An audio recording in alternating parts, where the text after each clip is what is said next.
on to say there is no clarity regarding the ability to appeal any additional terms imposed by the Director of Exploration, and that industry requires certainty in order to justify the significant investments required to find, assess, and develop an open mine. That's what De Beers. So we'll put that in the same pile with the Ontario Real Estate Association. Put it in the same pile with NAN and KI First Nations. And we can start seeing a trend developing here. The pile of opposition is getting bigger and bigger. And of course, what do Liberals do when there's opposition to their ill-thought-out legislation? Well, first off, let's make it appear that they're listening, and then let's bring in closure when people actually do oppose.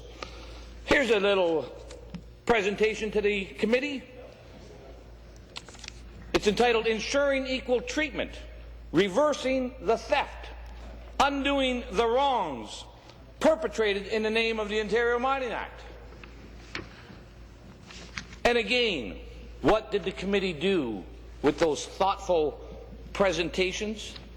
What did they do after encouraging people to travel at great length to provide this?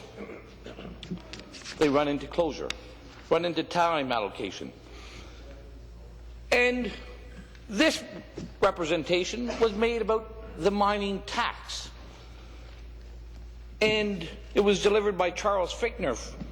And let me just offer up some of the suggestions and some of the concerns that he raised that this committee failed to bring forth and has failed to take action on. In 1989, a member of the Ministry of Northern Development Mines is quoted as saying, "Since the last increase in acreage tax in 1969, approximately 400,000 acres have been returned to the Crown." 400,000 acres of private land has been put back into the Crown's hands because of the duplicitous way that the Mining Act is written and enforced with regards to mining tax. We'll go on from Charles Fichtner's.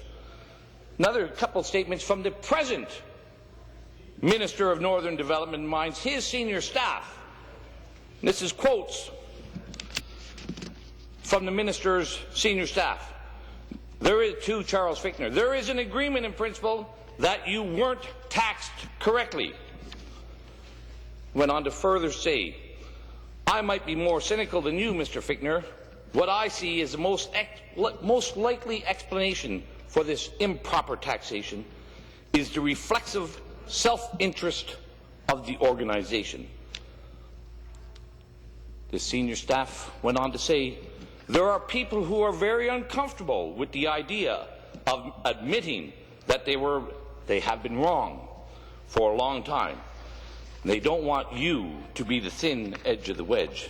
All this is speaking to the improper application and levying of mining tax on private lands that in effect confiscates those private lands and brings them back to the Crown.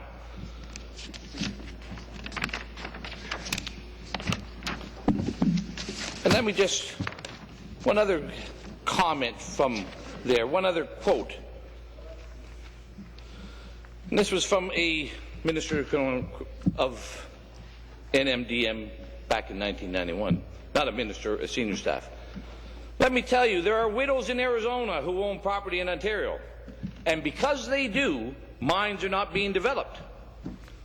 The only way that mines will develop and Ontario will prosper is if we take their property away from them.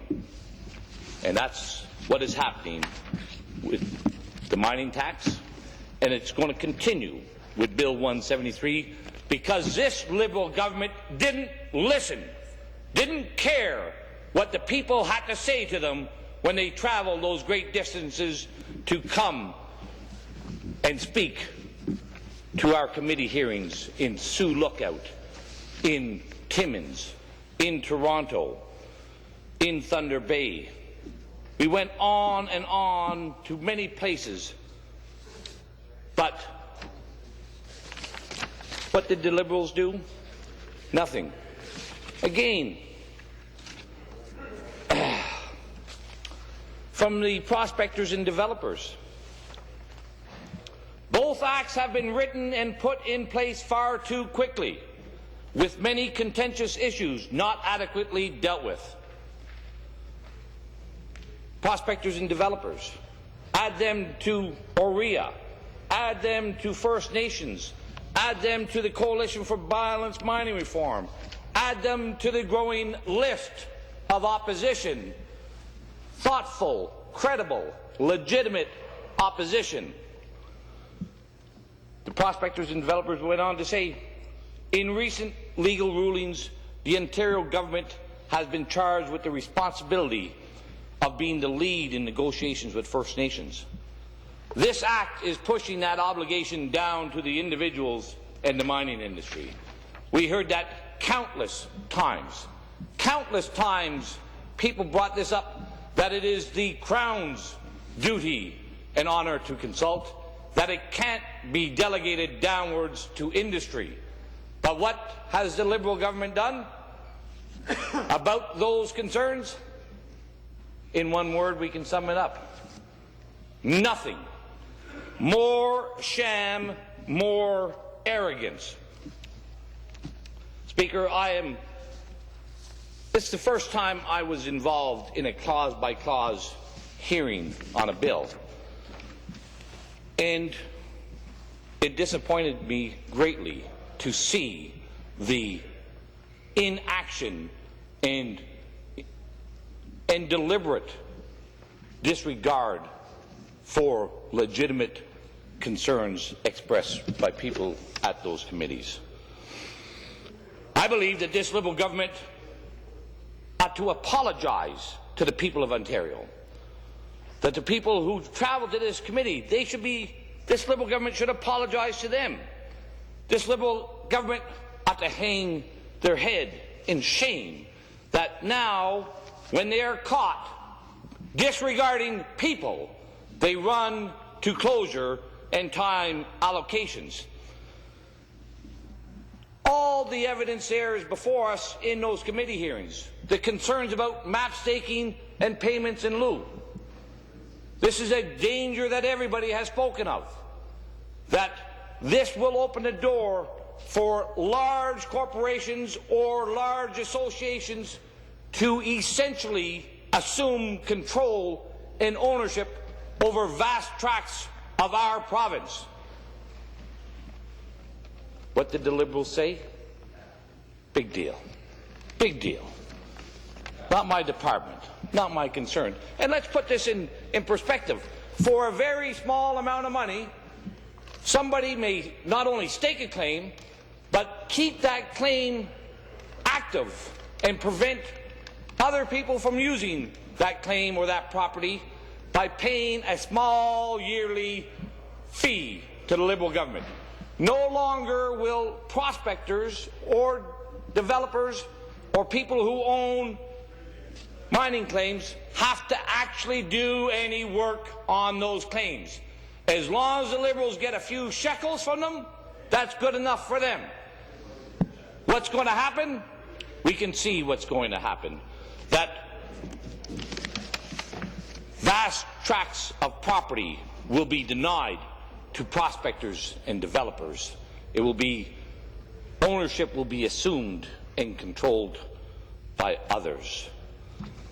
And I really find it absolutely incredible that members, honourable members of this House, who have not only a legal obligation but a moral obligation through their conscience to listen to their constituents, choose not to, choose to run away.